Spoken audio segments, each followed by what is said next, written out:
ఆంధ్రప్రదేశ్ రాజకీయ చదరంగంలో ఇప్పుడు అసలైన పద్మవ్యూహం సిద్ధమైందా?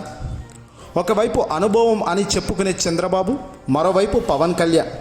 వీరిద్దరికీ ఇప్పుడు చెంపపై లాగిపెట్టి సమాధానాలు చెప్పే ఒక సింహం లాంటి వ్యక్తి ఎవరైనా ఉన్నారు ఈ రాష్ట్రంలో, ఈ దేశంలో అంటే ఆయనే వైఎస్ఆర్సీపీ పార్టీ అధినేత జగన్మోహన్ రెడ్డి గారు.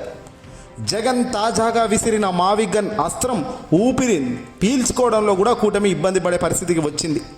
ఇది కేవలం మా మాట కాదు, కూటమి గుండెల్లో రైళ్లు పరిగెత్తిస్తున్న ఒక పద్మవ్యూహం ఇది.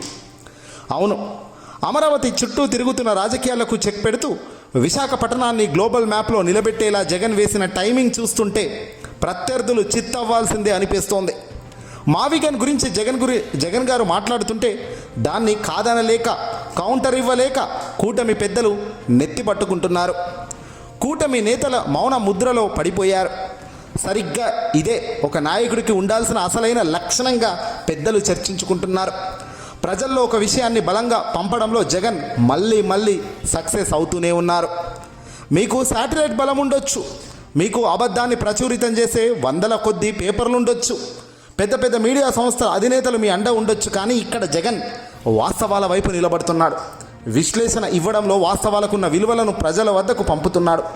వాస్తవానికి ఓ గ్రాఫిక్స్కు ఉన్న తేడా గమనించండి అని ప్రజలకు చెప్పడంలోనే ప్రజలు గమనిస్తూనే ఉన్నారు. చంద్రబాబు పదే చెప్పే గ్రాఫిక్స్ మాటలకు జగన్ చూపెడుతున్న వాస్తవాలకు పొంతన లేదని ప్రజలు ఇప్పుడే మెల్లమెల్లగా గ్రహిస్తున్నారు. నేను అబద్ధం చెప్పను, చేయగలిగింది మాత్రమే చెబుతాను అనే జగన్ నైజం ప్రజల మనసులో ఇప్పటికీ బలంగా నాటుకుపోయింది. కేవలం ఎన్నికల ప్రచారంలో ప్రచారాల కోసం మాట్లాడే వ్యక్తి కాదు ఈ వ్యక్తి జగన్. వాస్తవానికి దగ్గరగా ఉంటాడు. అధికారం తన చేతిలో ఉన్నప్పుడు అధికారం మళ్ళీ రావడానికి ఒక అబద్ధం చెబితే చాలు అని చాలామంది ఉచిత సలహాలు ఇచ్చినప్పటికీ ఆ అబద్ధం మాత్రం జగన్ నోట పలకలేదు సుమా. ఈరోజు జగన్మోహన్ రెడ్డి అంటే ఆ విలువలకు, విశ్వసనీయతకు కేర్ ఆఫ్ అడ్రస్గా నిలబడుతున్నాడు ఆంధ్రప్రదేశ్ రాష్ట్రానికి. చంద్రబాబు చేసే మోసాలకు జగన్ చూపే వాస్తవాలకు మధ్య ఉన్న తేడా ఇప్పుడే ప్రజానికం మెల్లిమెల్లిగా అర్థం చేసుకుంటూ వస్తున్నారు. అమరావతి ఊదరగొట్టిన చంద్రబాబు అసలు అమరావతి ఎప్పుడవుతుంది, ఎప్పటికల్లా ఫినిష్ చేస్తామనేది చెప్పకపోగా కేవలం ఒక ఎమోషన్తో గేమ్ ఆడుకుంటున్న విషయాన్ని జగన్ కుండబద్దలు కొట్టారు. 1,00,000 కోట్లతో అమరావతి 50,000 ఎకరాలు చాలని మొదట చెప్పిన చంద్రబాబు తర్వాత లేదు, ఇప్పుడు 50,000 ఎకరాలు అదనంగా కావాలి, మరో 1,00,000 కోట్లు అంటున్నాడు. అంటే 2,00,000 కోట్లు అవసరమని, ఆ 2,00,000 కోట్లతో ఏం చేస్తావయ్యా బాబు అంటే కేవలం రోడ్లు, డ్రైనేజీ, కరెంటు పైపులు, వైర్లకు బేసిక్ మినిమం కార్యక్రమాల కోసమే 2,00,000 కోట్ల ఖర్చు.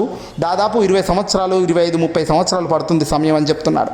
మరి పెద్ద మనిషి చెబుతున్న ఈ లెక్కలు చూస్తుంటే రాబోయే ఇప్పటికే 12 ఏళ్ళు గడిచింది, మరో 12 ఏళ్ళు 13 ఏళ్ళు గడిచినప్పటికీ కూడా ఎక్కడేసిన గొంగడి అక్కడే ఉంటుంది, అప్పులు మాత్రం పీక్స్కి వెళ్తాయని జగన్ తన అంచనా వేసి చెబుతున్నారు.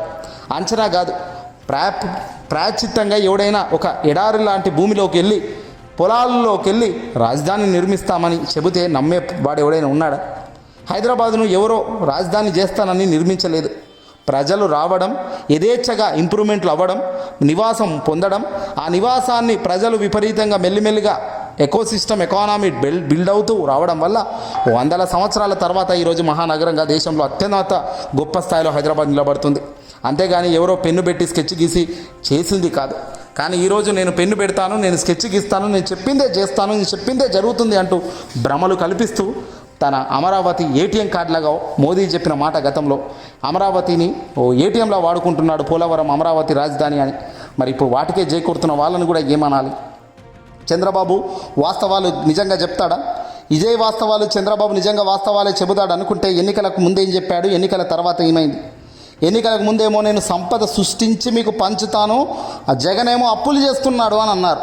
మరి కట్ చేస్తే చంద్రబాబు అధికారంలోకి వచ్చినాక మరి సంపద ఎక్కడ సృష్టించావు? ఉన్న గ్రాఫ్స్ అన్నీ పతనమవుతూ గతానికి ఇప్పటికీ ఉన్న దారుణమైన గ్రాఫ్స్ కనబడుతున్న తీరు చూస్తుంటే బాధ కలుగుతోంది. చెప్పిన మాటలన్నీ అబద్ధాలు, చేసేటివి మాత్రం వ్యక్తిగతంగా పనికొచ్చే పనులు. నేడు జగన్కు చంద్రబాబుకున్న తేడా ఇదే. అందుకే ఇప్పుడు ప్రజలంతా వాస్తవానికి దగ్గరగా మారిపోతున్నారు. రాబోయే ఎన్నికల్లో ఈ క్లారిటీ అసలు కిక్ ఇవ్వబోతుంది. పద్మవ్యూహంలో చిక్కుకున్న అభిమన్యుడిలా కాకుండా ఆ వ్యూహాన్ని ఛేదించే అర్జునుడిలా జగన్ అడుగులు వేస్తున్నారు. ఇక ప్రజల తీరు ఎలా ఉండబోతుందో వేచి చూడాలి. వాస్తవం గెలుస్తుందా, వాగ్దానాలు నిలుస్తాయా అన్నది లెట్స్ వెయిట్ అండ్ సీ.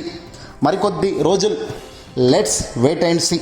మరికొద్ది రోజుల్లోనే పాదయాత్ర ఉంటుందని మరోసారి జగన్ రుజువు చేస్తూ వస్తున్నారు. 2027 ఏడాదిలో పెద్ద ఎత్తున పాదయాత్ర ప్రారంభమవుతుంది. ఇక రోజు కడిగి పారేస్తూ పోతూ నా ప్రయాణం ఉంటుంది అని కూడా ఈ సందర్భంలో అన్నారు. ఏదేమైనా ఈ వీడియోని అసలు లైక్ కొట్టి షేర్ చేయండి.